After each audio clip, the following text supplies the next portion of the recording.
German soldiers were shocked as American Thompson SMGs stormed their trenches in ways no one could have predicted. June 6, 1944, Omaha Beach, Normandy, France. As dawn breaks over the Atlantic Wall, German defenders peer through morning fog, expecting another failed assault. But what comes next defies every tactical manual they've studied. American soldiers emerge from landing craft carrying weapons that unleash firepower beyond anything the Wehrmacht has ever faced. Thompson submachine guns capable of firing 600 rounds per minute. Each squad carries more ammunition than an entire German platoon possesses for a week. While German soldiers ration every bullet, Americans spray suppressive fire like water from a hose. Factory workers in Utica, New York have been working around the clock producing 10,000 Thompson SMGs monthly, more than Germany's entire annual output. But here's the shocking truth. This wasn't just superior firepower, it was industrial warfare on a scale that would rewrite military history forever. How did American factories become the ultimate weapon of World War II? And what did German officers discover when they realized they weren't just fighting soldiers, they were fighting an entire continent's manufacturing might? Before we get into the story, comment below where in the world you're watching from today. Marie Leclerc pressed her face against cellar stone, listening as distant artillery shook timber beams overhead, the smell of wet earth mixed with cordite and fear. Through cracks in her basement door, she glimpsed American soldiers advancing through hedgerows, their olive-drab uniforms dark against Norman countryside. Corporal Raymond Fitzgerald crouched behind a stone wall, Thompson's submachine gun heavy in his hands. The weapon's cold steel felt reassuring, familiar from countless training sessions at Fort Benning, Georgia.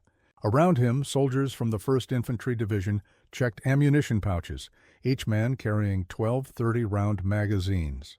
360 rounds per soldier represented more firepower than an entire German squad possessed. Across muddy fields, Hauptmann Karl-Heinz Becker adjusted his binoculars, counting American silhouettes through morning haze. His journal, bound in weathered leather, contained meticulous observations about enemy capabilities. Recent entries noted disturbing patterns. American squads advanced with unprecedented coordination, supported by seemingly unlimited ammunition supplies. The Atlantic Wall stretched 500 meters deep, reinforced concrete bunkers connected by communication trenches. German defensive doctrine emphasized economy of force. Every bullet counted, every position calculated for maximum efficiency. Becker's regiment possessed approximately 40 submachine guns total, distributed one per squad among elite units. Statistical reality painted stark contrasts. The 1st Infantry Division landed 34,000 men on Omaha Beach that morning. Each battalion carried Thompson SMGs issued at squad level, 12 weapons per company, 48 per battalion. American industrial capacity had produced 60,000 Thompson submachine guns by June 1944, while German factories manufactured fewer than 5,000 submachine guns annually. Fitzgerald's squad advanced in measured bounds. Private James Murphy carried a Browning automatic rifle. Sergeant William O'Brien directed fire with hand signals learned in Louisiana training camps.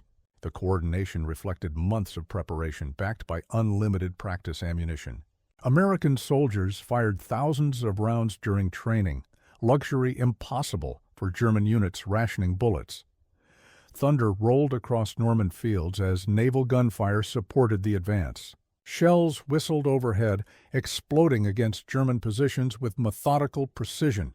Becker watched concrete chunks fly from bunker walls, understanding that American naval guns fired more shells in one bombardment than his artillery possessed for monthly operations. Marie huddled deeper, praying silently. The intensity of gunfire exceeded anything experienced during 4 years of occupation. Through basement ventilation, she smelled smoke, cordite, and something else, the metallic scent of industrial-scale warfare. 3,000 miles away, Savage Arms Company factory floors roared with mechanical precision. In Utica, New York, workers leaned over assembly lines, hands blackened with oil, fitting barrels to receivers with practiced efficiency. The smell of hot metal and cutting fluid filled cavernous production halls. Steam hammers pounded rhythmically, shaping steel into instruments of liberation. Margaret Sullivan, assembly line supervisor, checked serial numbers against production quotas. Her clipboard showed impressive statistics: 10,000 Thompson submachine guns completed monthly, each weapon accompanied by 50,000 rounds of .45 caliber ammunition. Lunch breaks featured chocolate bars and coffee, luxuries reflecting American abundance. Workers discussed news from European theaters while consuming rations that exceeded German officer privileges. The contrast illustrated fundamental differences between democratic and totalitarian production systems. Liberty ships docked at Boston Harbor loaded crates destined for Cherbourg, France. Longshoremen operated cranes 24 hours daily, transferring weapons from factory floors to battlefield positions. Each manifest documented tonnage representing tactical superiority: Thompson SMGs, ammunition, medical supplies, rations, spare parts. Lieutenant Colonel John Hodge, stationed at Omaha Beach Logistics Center, studied shipping manifests with professional satisfaction. Every crate delivered translated into enhanced squad capabilities. American abundance enabled tactical flexibility impossible for resource-constrained enemies. Production statistics revealed American industrial supremacy. Thompson manufacturing doubled every 6 months throughout 1943-1944. Savage Arms employed 3,000 workers producing small arms, while entire German munitions industry struggled with material shortages and bombing disruptions. Factory managers coordinated with military procurement officers, ensuring battlefield requirements drove production priorities. This civilian-military partnership represented democracy's competitive advantage, free enterprise motivated by patriotic duty rather than totalitarian compulsion. Workers understood their contribution's significance. Every weapon leaving assembly lines meant American soldiers possessed superior firepower. Every bullet manufactured increased survival odds for democracy's defenders. The connection between home front and battlefront remained direct, personal, meaningful. Quality control inspectors examined each Thompson before shipping. Precision manufacturing ensured reliability under combat conditions, critical advantage when soldiers' lives depended on weapon function. German mass production, hampered by slave labor and material substitutions, could not match American standards. Railroad cars loaded with wooden crates rolled eastward toward Atlantic ports. Each shipment contained instruments of victory, manufactured by free workers earning decent wages, motivated by democratic ideals rather than totalitarian fear. Transportation networks demonstrated American logistical superiority. Railroads, ships, trucks moved materials efficiently across continental distances. German supply lines, constantly disrupted by Allied bombing, could not sustain comparable throughput. The factory whistle signaled shift change. Workers filed past Thompson SMGs awaiting shipment, understanding these weapons would soon thunder across Norman hedgerows, carried by soldiers like Corporal Fitzgerald, facing enemies like Hauptmann Becker. German trenches sagged under persistent Norman rain. Water pooled in foxholes, mixing with mud that clung to boots and equipment.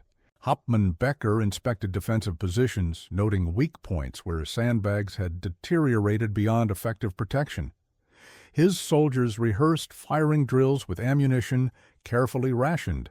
Each rifleman possessed exactly 200 rounds, enough for perhaps 30 minutes of sustained combat.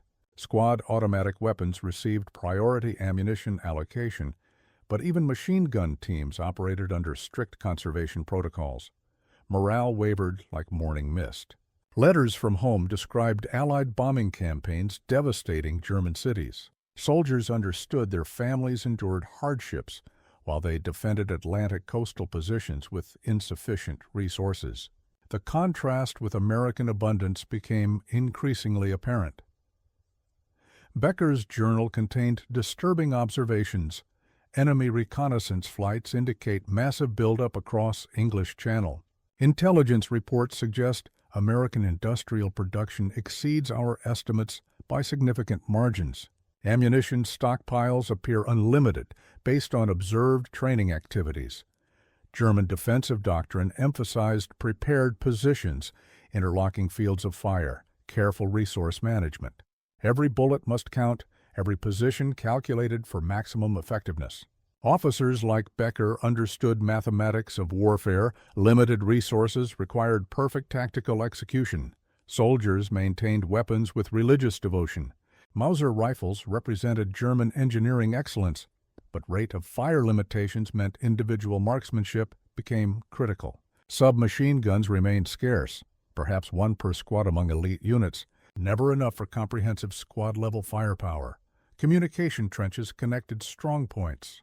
But construction quality reflected material shortages. Concrete contained increasing percentages of sand substitutes. Steel reinforcement used recycled materials.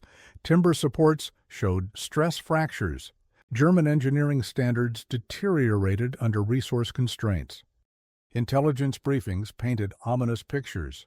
American forces possessed equipment advantages beyond German experience.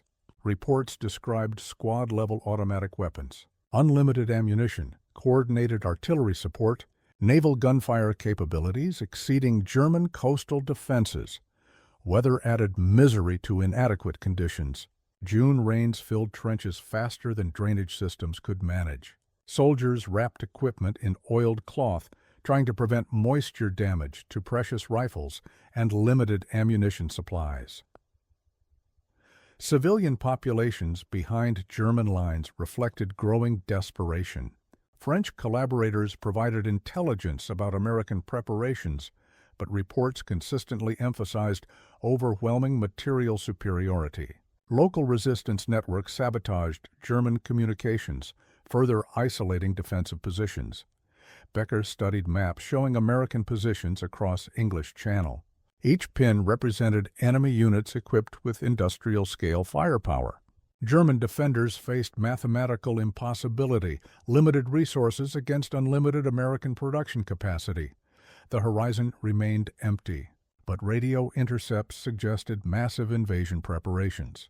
German soldiers checked equipment repeatedly, understanding they would soon face industrial warfare beyond traditional military experience. Every preparation assumed ammunition conservation, careful fire discipline, maximum efficiency from minimal resources. Sunset painted Norman countryside golden, beautiful, despite approaching storm. Becker closed his journal, knowing tomorrow would test German tactical doctrine against American industrial might.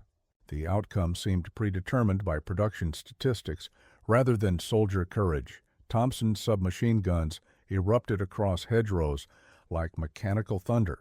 Muzzle flashes strobed through morning mist as Corporal Fitzgerald led his squad forward, boots squelching through mud churned by artillery preparation. The staccato rhythm of American automatic weapons drowned screams and shouted orders. German positions reeled under sustained fire. Becker's soldiers returned shots desperately, but bolt-action rifles could not match Thompson's rate of fire. 600 rounds per minute versus 15 carefully aimed shots created impossible tactical mathematics. American squads advanced through suppressive fire that German defenders could not sustain. Statistical analysis revealed crushing superiority. Each American squad carried 12 Thompson SMGs plus supporting weapons, more automatic firepower than an entire German company possessed. Ammunition expenditure reflected this advantage. Americans fired 10 rounds for every German bullet, creating psychological pressure beyond tactical effectiveness. Fitzgerald's Thompson jammed briefly after sustained firing. Training procedures learned at Fort Benning guided his immediate action drill: clear, reload, continue firing. The pause lasted perhaps 15 seconds before a weapon resumed its operation. German soldiers noted these brief silences, hoping American firepower would diminish, but fresh magazines restored full automatic capability. Marie Leclerc cowered as bullets snapped overhead. Through basement ventilation, she heard distinct sounds: rapid-fire American weapons versus slower German responses. The audio signature told tactical stories: democracy's industrial firepower overwhelming fascist defensive positions. Becker ducked as shell fragments whistled past his observation post. His binoculars revealed American coordination impossible without unlimited ammunition. Squads bounded forward while others provided covering fire, techniques requiring extensive live-fire training. German units, rationing practice ammunition, could not develop comparable tactical proficiency. Tank engines rumbled behind American positions. Sherman tanks provided fire support, their 75mm guns demolishing German strongpoints with precision. Artillery observers called naval gunfire missions, adding battleship firepower to ground assault. Combined arms coordination reflected American tactical doctrine enabled by abundant resources. Field hospitals processed casualties with efficiency, reflecting superior logistics. American medical supplies included morphine, bandages, plasma, luxuries impossible for German medical units operating under severe shortages. Survival rates demonstrated how industrial capacity translated into soldier welfare. Communication networks kept American units coordinated despite battlefield chaos. Radio equipment distributed to squad level enabled tactical flexibility. German communications, dependent on telephone lines easily severed by artillery, could not maintain similar coordination under fire. Ammunition bearers moved constantly, resupplying Thompson magazines to maintain sustained fire. Each soldier carried standard load plus emergency reserves, total firepower exceeding German squad weekly allocation. The mathematics of modern warfare favored industrial democracy over military tradition. Becker's journal recorded desperate observations.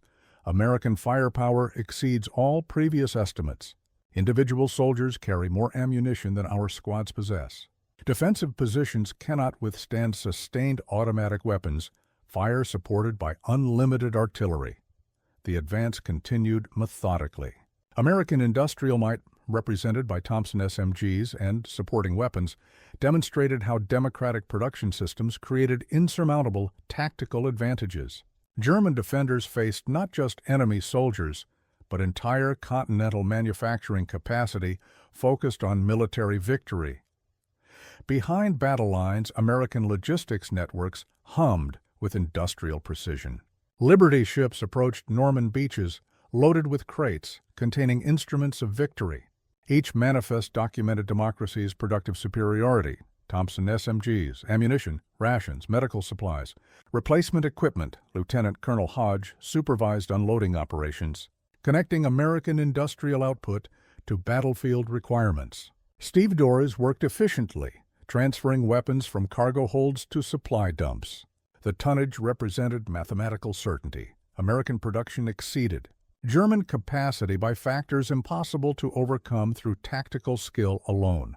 Statistical comparisons revealed stunning disparities. American factories produced 2.5 million rifles during 1943, while Thompson's submachine gun output doubled every 6 months. German small arms production, hampered by material shortages and bombing campaigns, could not approach these numbers despite total mobilization efforts. Savage Arms Company maintained production schedules that seemed impossible to German observers. 3,000 workers manufactured weapons around the clock, motivated by democratic ideals rather than totalitarian compulsion. Quality standards remained high despite quantity. Demands: American soldiers received reliable equipment, while German forces accepted declining manufacturing standards. Transportation systems demonstrated American logistical superiority. Railroad networks moved materials efficiently across continental distances. Ships crossed Atlantic waters with increasing frequency. Trucks distributed supplies from ports to forward positions. German supply lines, constantly disrupted by Allied bombing, could not sustain comparable throughput.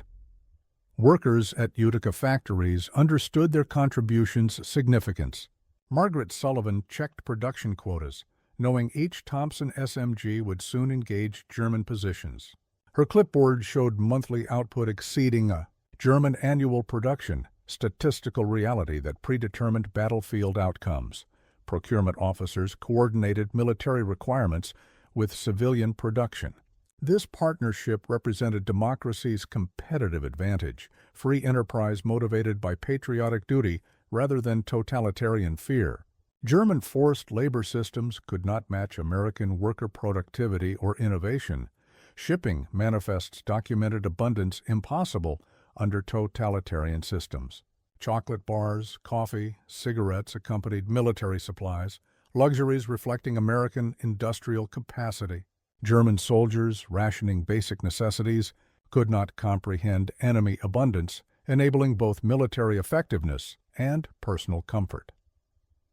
Quality control procedures ensured weapon reliability under combat conditions. Inspectors examined each Thompson before shipment. Understanding soldier lives depended on manufacturing precision. German mass production, utilizing slave labor and substitute materials, compromised reliability for quantity. Atlantic convoys delivered American industrial might to European battlefields. Each cargo hold contained democracy's productive superiority, manufactured by free workers earning decent wages. The contrast with German production, forced labor under bombing, threats, illustrated fundamental differences between democratic and totalitarian systems, communication networks coordinated, production with battlefield requirements. Feedback from combat units influenced manufacturing priorities, ensuring American industry responded to soldier needs. German rigid bureaucracy could not achieve similar responsiveness under wartime pressures. Telling and preparing this story took us a lot of time, so if you are enjoying it, subscribe to our channel. It means a lot to us. Now back to the story. Port facilities expanded rapidly to handle increased throughput. American engineering capabilities created logistics infrastructure supporting massive supply requirements. German coastal defenses, designed for different warfare concepts, could not adapt to industrial-scale operations. The mathematics remained stark. American abundance versus German scarcity. Democratic productivity versus totalitarian inefficiency. Industrial warfare versus traditional military doctrine. Becker's field journal revealed growing desperation through meticulous entries. His weathered leather notebook contained observations that contradicted German tactical doctrine. June 7th, American ammunition expenditure appears unlimited. Squad-level automatic weapons fire continuously without apparent conservation protocols. Our defensive calculations assumed rational enemy resource management. German soldiers reported impossible statistics. American units fired more ammunition during initial assault than German defenders possessed for monthly operations. Intelligence briefings could not explain enemy abundance. Industrial production figures seemed deliberately exaggerated to maintain German morale. Hauptmann Becker recorded equipment disparities with scientific precision. His regiment possessed 40 submachine guns distributed among elite companies. American forces demonstrated squad-level automatic weapons, 12 Thompson SMGs per company, 48 per battalion. The mathematics created tactical impossibilities. Communication intercepts revealed American supply priorities. Radio operators discussed ammunition requests in thousands of rounds rather than carefully rationed quantities. German listeners initially dismissed these transmissions as deception operations. No military force could sustain such consumption rates. Civilian reports confirmed American abundance. French resistance networks described supply convoys carrying tonnage beyond German experience. Local populations noted American soldiers discarded equipment German troops would consider precious: ammunition boxes, rations, clothing items representing wealth under occupation conditions. Ammunition shortages plagued German defensive operations. Each rifleman received exactly 200 rounds for the anticipated invasion, perhaps 30 minutes of sustained fire. Machine gun teams operated under strict conservation protocols, prohibited from engaging targets unless achieving decisive results. Supply chains reflected different industrial philosophies. German logistics demanded careful resource allocation, detailed planning, maximum efficiency from limited materials. American systems demonstrated wasteful abundance. Soldiers carried ammunition loads exceeding German officer allocations. Morale declined as reality contradicted propaganda. German soldiers understood mathematical certainties. Limited resources could not sustain prolonged combat against unlimited American firepower. Training emphasized individual marksmanship because ammunition conservation remained critical. Intelligence estimates proved consistently wrong. German analysts calculated American production based on European standards, failing to comprehend continental industrial capacity. Reports describing factory outputs seemed propaganda rather than tactical intelligence. Weather complicated inadequate supplies. Norman rains filled trenches, damaged equipment, created conditions requiring constant maintenance. German soldiers wrapped rifles in oiled cloth, protecting precious weapons with religious devotion. American forces apparently possessed sufficient equipment for replacement rather than conservation. Becker's most disturbing observation concerned American tactical doctrine. Enemy units advanced through sustained suppressive fire, techniques requiring extensive live-fire training.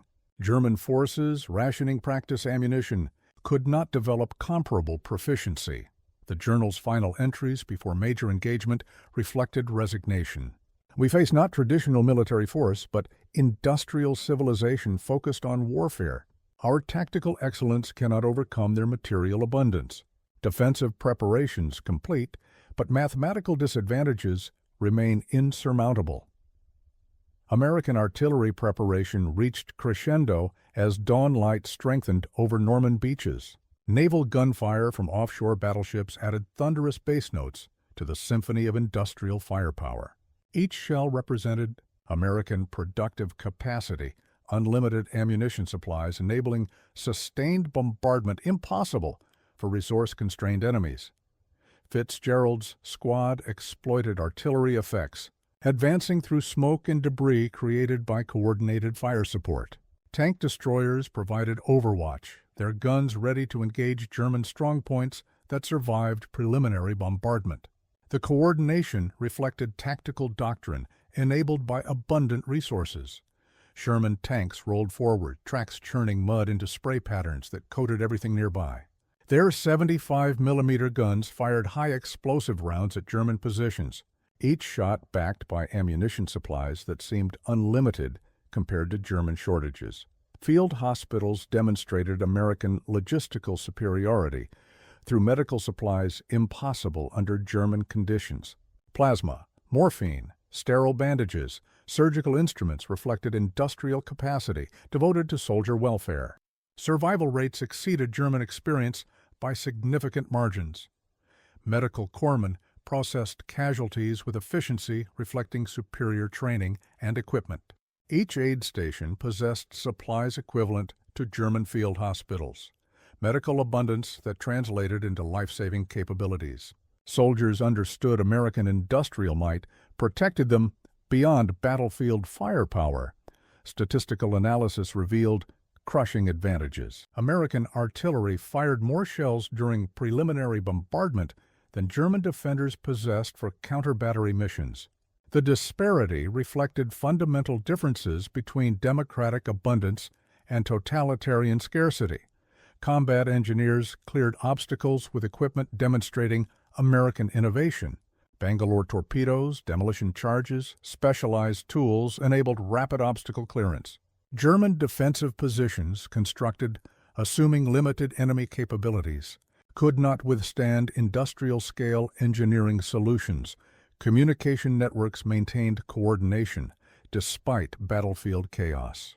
Radio equipment distributed to squad level enabled tactical flexibility impossible for forces dependent on easily severed telephone lines. American doctrine assumed abundant communication assets rather than careful conservation protocols. Supply convoys moved constantly, bringing ammunition, rations, medical supplies, replacement equipment to forward positions. Each truck carried tonnage representing tactical advantage, resources that enabled sustained operations regardless of casualties or equipment losses. Air support provided additional firepower dimension. Fighter bombers attacked German positions with bombs and machine guns, coordination enabled by radio communications and abundant aviation fuel. German air defenses, weakened by fuel shortages and pilot losses, could not contest American air superiority. Triage procedures reflected medical abundance. American medics treated casualties regardless of injury severity, supported by supplies enabling comprehensive care. German medical units, operating under severe shortages, practiced battlefield medicine focused on resource conservation rather than patient welfare. Ammunition resupply operations continued throughout engagement. Dedicated personnel brought fresh Thompson magazines, rifle ammunition, grenades, and supporting weapon supplies to forward positions. The logistics demonstrated American industrial capacity focused on maintaining combat effectiveness. Hospital tents processed casualties with surgical capabilities approaching stateside medical facilities. American medical doctrine assumed abundant supplies, enabling treatment standards impossible for resource-constrained enemies. The contrast illustrated how industrial capacity translated into soldier survival. Home front production reached unprecedented levels as American factories operated around-the-clock schedules. Margaret Sullivan supervised night shift operations at Savage Arms Company, her clipboard documenting weapon production that exceeded German annual output within monthly periods. The statistics represented democracy's productive superiority. Workers maintained morale through knowledge their contribution saved American lives. Each Thompson submachine gun manufactured meant increased firepower for soldiers like Corporal Fitzgerald. The connection between factory floor and battlefield remained direct, personal, meaningful. Production quotas seemed impossible by European standards. American factories delivered 2,500 Thompson SMGs weekly to European theaters, accompanied by millions of rounds of ammunition. German intelligence officers dismissed these figures as propaganda. No industrial system could sustain such output. Quality control procedures ensured battlefield reliability despite production pressure. Inspectors examined each weapon before shipment, understanding soldier lives depended on manufacturing precision. American standards remained high, while German production accepted declining quality due to material shortages and forced labor inefficiencies. Civilian workers earned wages enabling comfortable living standards while producing military equipment.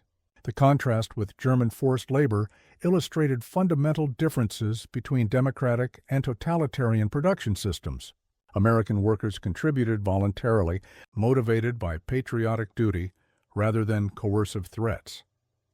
Lunch breaks featured chocolate bars and coffee, luxuries distributed to European combat units alongside military supplies. American abundance enabled both military effectiveness and personal comfort, reflecting industrial capacity beyond German comprehension. Liberty ships loaded at East Coast ports carried democracy's productive might across Atlantic waters. Each cargo manifest documented tonnage representing tactical superiority, weapons, ammunition, rations, medical supplies, replacement equipment. German U-boat campaigns could not disrupt supply flows of this magnitude. Railroad networks transported materials efficiently across continental distances. American logistics infrastructure supported production and distribution systems impossible under European conditions. German supply lines, constantly disrupted by Allied bombing, could not achieve comparable throughput. Factory managers coordinated with military procurement officers, ensuring battlefield requirements drove production priorities. This civilian-military partnership represented competitive advantage, free enterprise responding to military needs, rather than bureaucratic inefficiencies plaguing totalitarian systems. Transportation capabilities demonstrated American engineering excellence. Trucks, trains, ships moved materials efficiently from factories to combat zones. German logistics, hampered by fuel shortages and transportation disruptions, could not sustain comparable supply operations. Industrial planning anticipated combat requirements months in advance. American factories produced equipment for operations not yet conceived, creating stockpiles, enabling tactical flexibility. German production, reactive to immediate crises, could not achieve strategic depth. Communication systems coordinated production with battlefield feedback. Reports from combat units influenced manufacturing priorities, ensuring American industry responded to soldier needs. German rigid bureaucracy prevented similar responsiveness under wartime pressures. The mathematics remained overwhelming. American monthly production exceeded German annual capacity.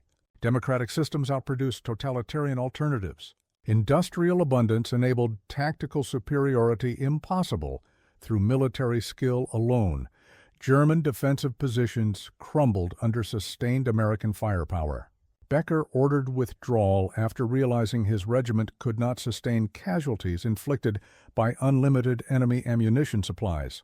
The mathematics of industrial warfare had predetermined tactical outcomes regardless of German professional competence. Communication trenches filled with retreating soldiers, their equipment scattered or abandoned. American artillery interdicted. Withdrawal routes with precision enabled by abundant ammunition, fire missions impossible. For German artillery operating under severe supply constraints, civilian populations fled alongside. German military units. Marie Leclerc emerged from her cellar to witness American soldiers establishing control with methodical efficiency. Their equipment abundance, uniform quality, and obvious good health contrasted sharply with retreating German forces, showing signs of prolonged resource shortages. American units consolidated captured positions with speed reflecting superior logistics. Supply convoys arrived immediately, bringing ammunition, rations, medical supplies, communication equipment.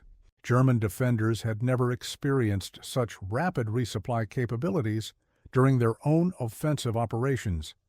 Statistical analysis revealed campaign consequences. German casualties exceeded 30% per regiment during initial American assault. Losses unsustainable without replacement capabilities. American forces maintained combat effectiveness through superior medical care, equipment replacement. Personnel rotation systems. Territory changed hands rapidly as American industrial advantages translated into operational momentum. Units advanced 3 to 5 kilometers daily, progress enabled by unlimited ammunition supplies and superior equipment. German defensive doctrine assumed careful resource management would enable prolonged resistance. Captured equipment revealed German resource constraints. American soldiers examined German weapons, noting inferior metallurgy, substitute materials, declining manufacturing standards. The contrast illustrated how prolonged warfare affected totalitarian production capabilities. Intelligence documents captured during withdrawal provided insights into German planning.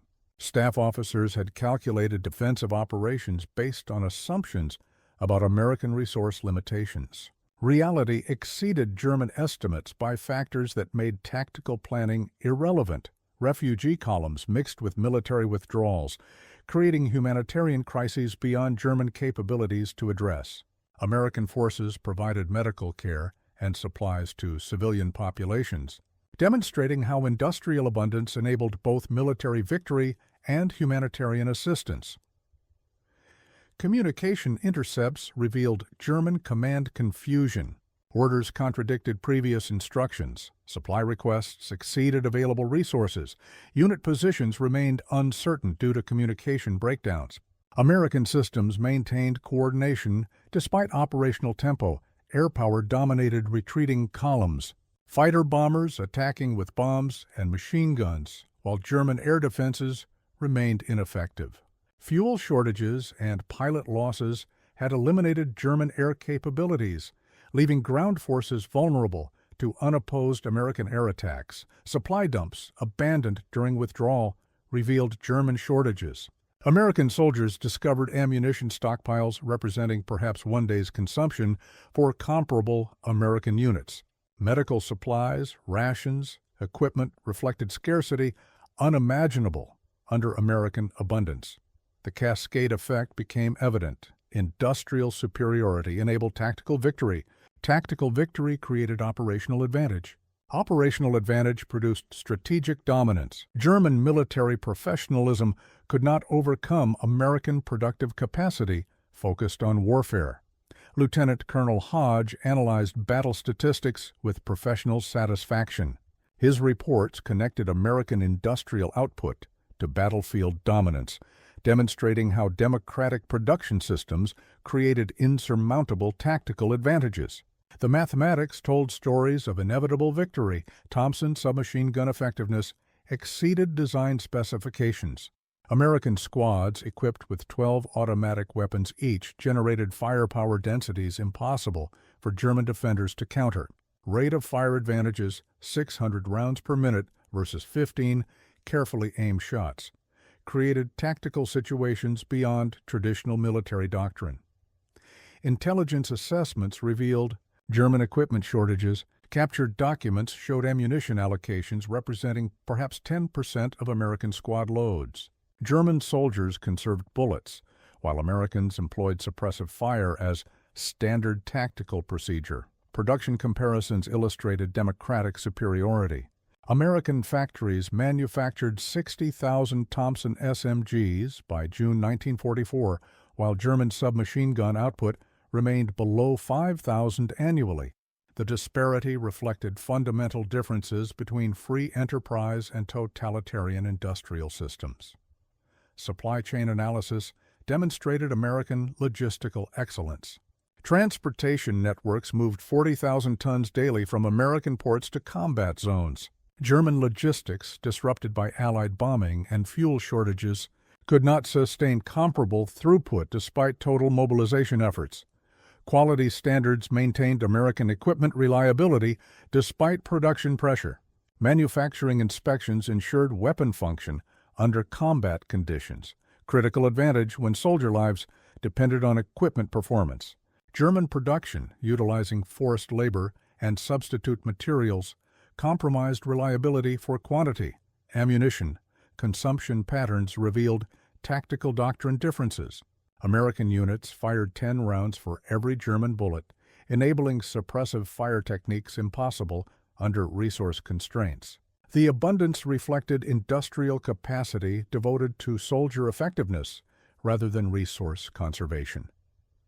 Medical statistics showed American advantages beyond firepower. Superior logistics enabled comprehensive casualty care, resulting in survival rates exceeding German experience by significant margins. Industrial capacity translated into soldier welfare through medical supplies, equipment, and evacuation capabilities. Communication effectiveness demonstrated American technological superiority. Radio equipment distributed to squad level enabled coordination impossible for forces dependent on telephone systems easily disrupted by artillery. The abundance reflected manufacturing capacity focused on tactical requirements, training advantages accumulated through resource availability. American soldiers practiced with live ammunition, developing proficiency impossible for German units rationing practice rounds. The preparation translated into combat effectiveness, reflecting industrial support for military readiness. Strategic implications became evident through statistical analysis. American production capacity could sustain operations indefinitely while German resources approached exhaustion. The mathematics predetermined victory through industrial rather than military factors.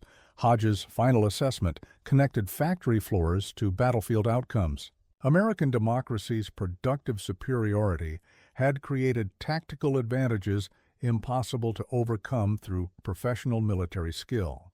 The victory represented industrial civilization, defeating military tradition through abundance rather than tactical innovation. His reports would influence post-war military doctrine, emphasizing industrial capacity as warfare's decisive factor. The lessons learned at Normandy would shape American strategic thinking for generations. Liberation ceremonies marked American operational success throughout Norman countryside. Towns flew American flags alongside French tricolors, civilians celebrating freedom, enabled by industrial-scale military operations. The contrast between German occupation and American liberation illustrated democratic values supported by productive capacity. Sainte-Mère-Église mayor presented liberation certificates to American commanders, formal recognition of victory achieved through superior equipment and unlimited supplies. Statistical records showed 50 towns liberated during the first month. progress impossible without American logistical advantages. German commanders restructured remaining forces. Acknowledging American material superiority had created insurmountable tactical problems. Intelligence reports recommended defensive strategies assuming enemy abundance in ammunition, equipment, and supplies, calculations that negated traditional military planning. Casualty ratios favored Americans by margins unprecedented in modern warfare. Superior medical care, equipment replacement, tactical firepower created survivability advantages beyond German experience. The statistics reflected how industrial capacity translated into soldier welfare. Allied forces exploited breakthrough opportunities with operational tempo impossible for resource-constrained enemies. American units advanced rapidly, supported by supply systems enabling sustained operations regardless of distance from initial positions.